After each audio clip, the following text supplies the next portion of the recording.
vlog. It's Mayora. Welcome to my vlog. It's Mayora.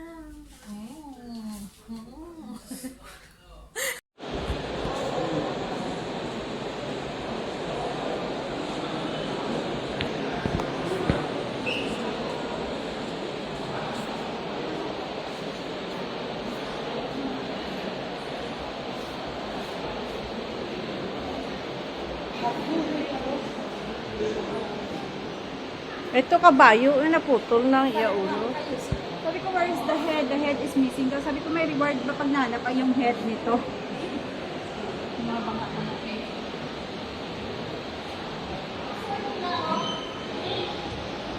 This is the necklace of the queen. Guys. And the collection of the bracelet here. And museum. So, this is all here. It's like antique, guys. It's 1,000 years. Stored here. In Museum of Egypt. And this one, it's kind of bracelet and earrings as well. It's like more than centuries. So this is it. Okay, and this is the ito yun, guys. Samurai 1,000 years ago. So, and this is the horse. And the samurai, guys.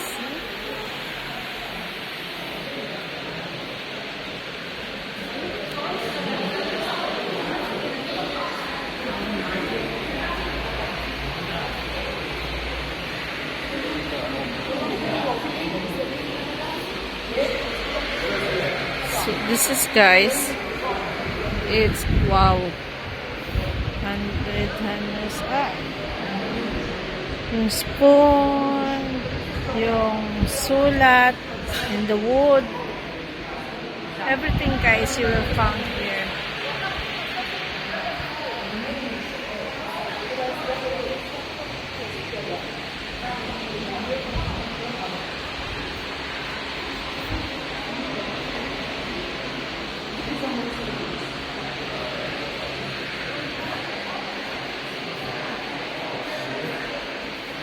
Yeah, is this one. It's the metal before. And it's cup. So it's very old, guys. 40,000 years. 6,000 years.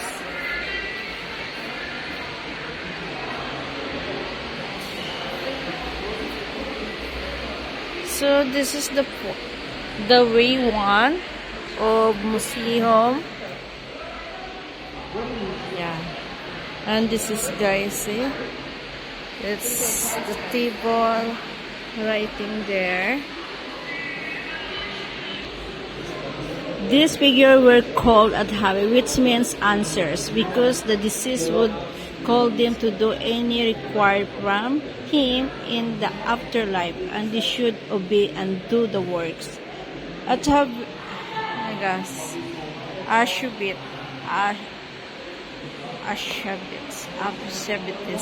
acted and substitute in the virtue of the text, which is extracted from the Book of the Dead, the sixth seal. See, guys. So, sandstone late period 25 dynasty. And the first serpentine last late period 25 dynasty. Nubia. During the break-in in the museum in June 2000s, Lotus there uses. So this is, guys. We are in the new museum. Guys, this one is 6,037 years. Maybe. I don't know if years, but look like. And this is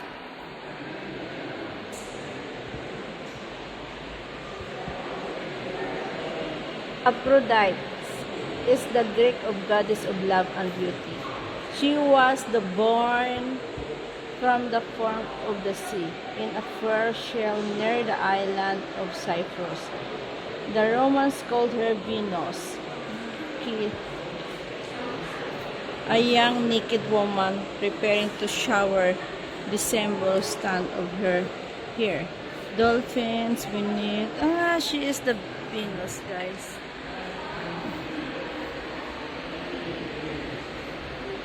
This is Venus.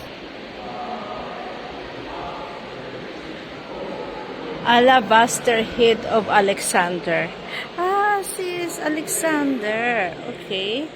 And the set of head was evacuated until Timai.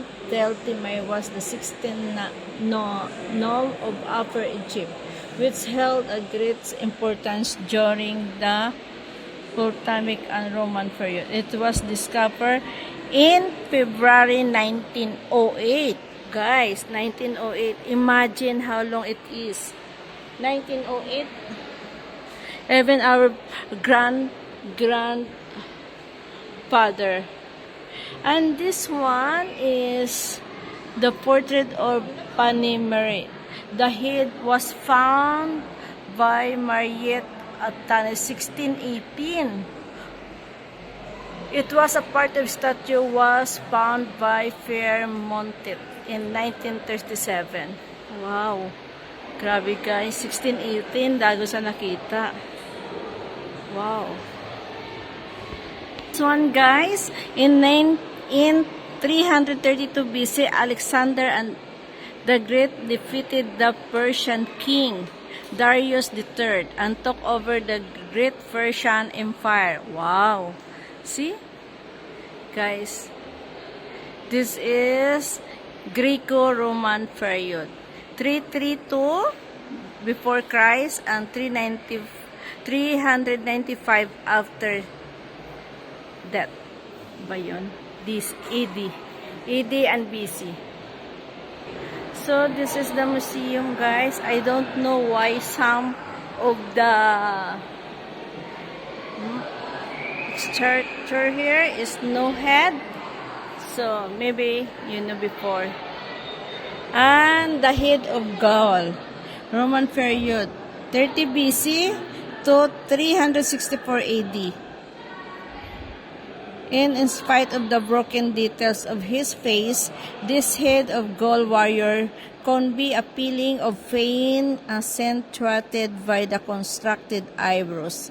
The artist succeeded to convey the impression by showing the head of its if turning suddenly to the right because of unexpected present. That movement also explained his shaggy hair. Wow, see guys, ayan siya. Oh, it's my favorite is Zeus. The head of Zeus, Ammon, Greek Romans, 332 BC to 395 BC, marble sized by Jordanian authorities in 1999. Repatriated. Yan si Zeus, diba? I love his movies. A lot of this I don't know how.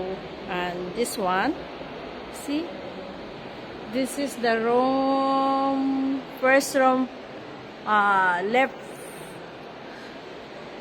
from the entrance. See all of this, guys. This one is the third intermediate period and late period, CE 1070, 33 to 1 BC. The internal stability and attack of Egypt by outside force at the end of the New Kingdom led on the third immediate period dynasty. 2124 CE 1070. Egypt was first divided into two major territories. The successor of the New Kingdom, Pharaoh, ruling in the north, and the high priest of Ammon controlling the south. Okay, guys, see? Delta and Sais. Thank you, guys. This one is the of Egypt, warriors, king. Thank you for watching. Please don't forget to subscribe. Ring the bell. Like, shares, and comment.